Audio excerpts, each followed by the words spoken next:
Assalamualaikum warahmatullahi wabarakatuh dan selamat tengah hari. Apa khabar semua? Hari ni saya ada macam semalam kopi jantan ya. Satu, dua, tiga. Okey, ini dia kopi jantan yang saya buat cerita hari tu. Semalam kan saya buat cerita. Okey. Ini ada nama ni kopi jantan lah. Kopi percampuran.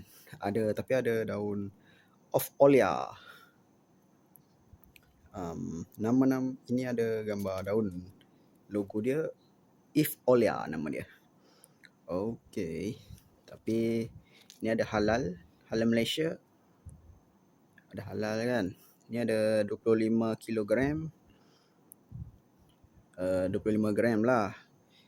Cadangan penghidangan. Okey. Belakang dia ada bahan, ada bahan-bahannya, ada bahasa Melayu, bahasa Inggeris, bahasa Cina.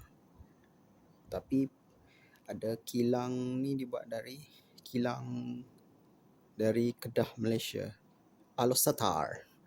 Okey. Okey lah. Yelah selalu saya minum dekat tempat kerja, dekat rumah.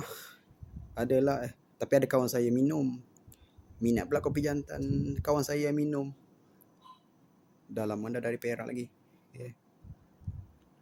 Okey, itu saja. Jangan lupa like, share dan subscribe channel saya. Assalamualaikum warahmatullahi wabarakatuh.